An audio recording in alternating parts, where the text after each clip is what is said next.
Tuklasin natin ang mga kwento ng mga ordinaryong tao na nagsumikap at nagtagumpay sa kanilang mga larangan.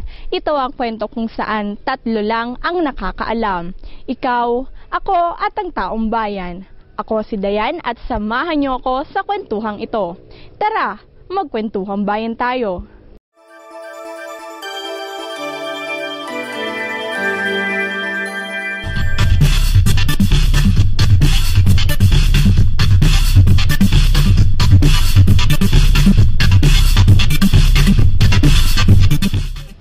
Likas sa ating mga Pilipino ang magsama-sama upang makamit ang tagumpay na inaasam.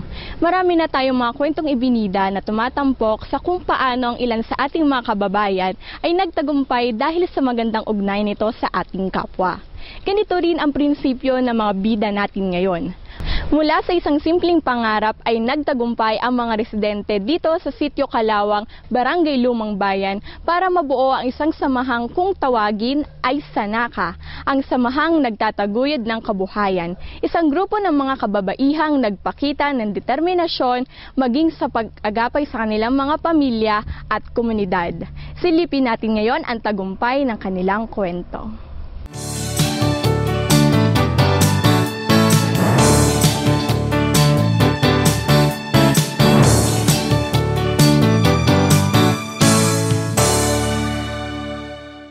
Humble Beginning. Ito ang kwento kung paano nagsimula ang samahan ng mga nagtataguyod ng kabuhayan, isang church-based at women empowerment program ng mga kababaihan sa isang barangay sa Calapan. Sa maliit na halaga, napagyabong nila ang isang uri ng negosyong laan para sa kapakanan ng mga kasapi. Ako po ay si Ginang Merlinda Ulingay, ang presidente po ng Sanaka. Ang Sanaka po ay samahang nagtataguyod ng kabuhayan. Ito po ay makikita sa Barangay Sitio Kalawang, Barangay Lumang Bayan, Calapan City. Ito po ay isang asosasyon ng aming mga kababaihan dito sa Sitio Kalawang upang natugunan po ang pangangailangan ng bawat isang kasapi. Ang Sanaka po ay isang church-based po. Sa katunayan po, itong aming lote, ito po ay binigay o pinahiram sa amin ni Bishop Kahandig. Simula ang Sanaka na samahang nagtataguyod ng kabuhayan ay nagsimula noong October 3, 2011.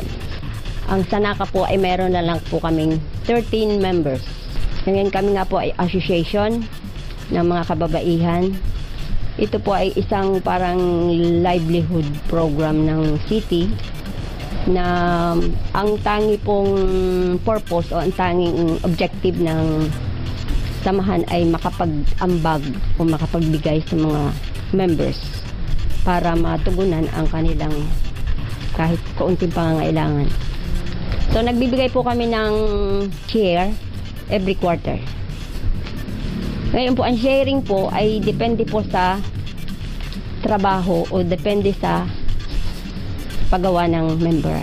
Pag masipag, at least malaki ang kita. Pag po hindi masyadong masipag, ay di kunting kita. Meron kami pong ginagawang percentage. Cooking, 40. Yung pong iba ay may 10%, 20% po ng mga pagbabalat ng saging, packaging, pagluluto, pero mas malaki po ang percent ng pagluluto dahil mahirap po magluto.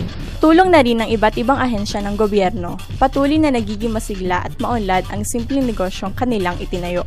Sa ngayon, marami ng sangay ng pamahalaan ang patuloy na umagapi sa kanila para sa pagsasanay at magtuklas ng iba pang uri ng teknolohiyang kanilang magagamit. Ang unang-unang tumulong sa amin ay KIDAP na nawala na ang turn ng Nidoy, no? Nagpalit si Arnan Palaligan. Yun, ni-revive po uli namin yung ano na yun. Ni-revive uli namin yung doon kami nagbabayad ngayon. Dahil yung KIDAP na yun, pinautang kami ng 30,000. Pero bayaran namin within, basta babayaran yung 30,000. Balik puhunan. Pero kami ay naano ng DOLE na registered kami ng DOLE ng November 29, 2012. Nakikilala din kami ng ibang agency, government agency, natutulungan din po kami. So sa pagtsatsaga po namin, nagkakaroon din po ng bunga ang aming paghihirap. Sa mga pangunahing produkto nila ang masasabi ng sikat dahil sa kung saan-saan ng lugar ito na ititinda bilang isang uri ng pasalubong. Kami po ay naka-concentrate sa saging, sa banana chips. Yun po ang aming main product, banana chips making. Dahil po kami ay laging uma-attend ng mga seminars na madaming seminars, ay kami po ay natututo na din pong gumawa ng ibang, pero hindi po ito kung sa Sanaka. Yung pong members ay meron pong katulad ko po, ako ay nagagawa ng peanut turon. Yung pong isang kita nyo yun po ay nagpa-seminar ang city, ay natuto po siyang magawa ng clay molding. So yun po ang finished product. So yun po, pero kami po ay nakatutok lamang sa banana chips. Ito po sa Sanaka, ang benta po namin dito ay wholesale. Pag dito po ang wholesale, ito po ay 100 pesos lang. Pero po ito pag sa labas, 110, 120, 115, hanggang 120. Pag maramihan po, ito ay nakukuha lamang dito sa amin ng 100. Tapos ito po ay consist of 10 packs. 10 packs. Ang isa po, ang bawat isa ay 50 grams. Meron din po kami, ito po naman ay medyo ang packaging po nito ay mas mahal, kaya po ito binebenta namin ng 30 pesos. So, may po kami ng ibang paraan para mabebenta. Ito nga po ay malakas naman po ngayon dahil affordable po daw ng mga estudyante. Yan. Binibigay lang po namin ng 450. Pambenta po nila at 5 pesos sa bata. Ayan. Nagdadala po kami nito sa Divine Bookstore, tsaka sa Holy Infant Academy. Meron kami po nito sa Pascat, sa Cybertech, Pasalubong, Kalap, Pasalubong Center, dun po sa may dana ng may escalator. Dun sa street po yun. Sa Gary Pasalubong, malakas po ito. Gary Pasalubong Center. Kay ano pa? Sa Omega. Saka po sa Mindoro Pasalubong Center. Bago po yung nandun sa Calero. Meron po kaming mga walk-in buyers. Mga walk-in po. Minsan kumukuha po sila ng 15 bundles, 10 bundles. Dadalhin po sa Quezon City, sa Manila, sa Batangas. Kaya marami po kami nakuha dito sa amin na pasalubong.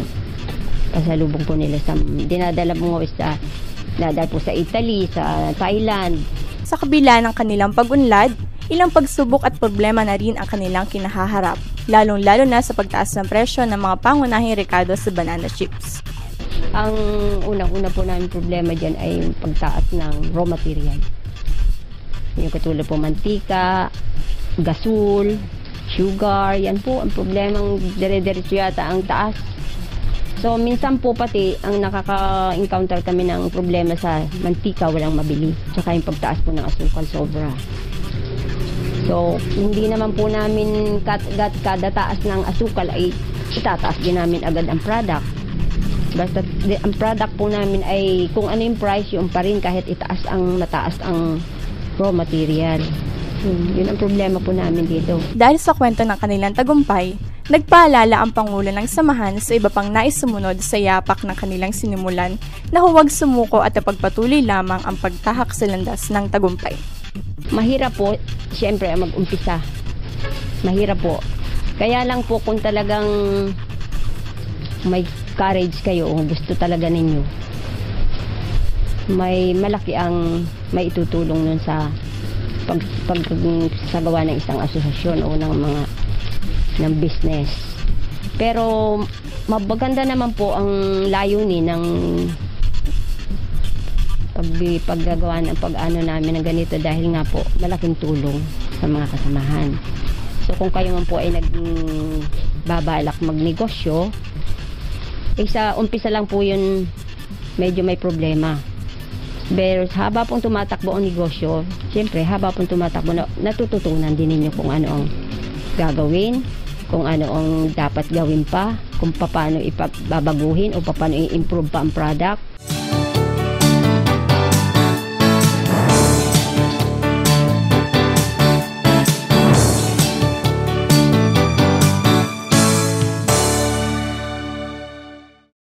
Nawa ay minapulot tayong aral sa kwento ng Sanaka, mga aral na maaari nating magamit sa ating mga samahan upang makamit ang tagumpay na inaasam.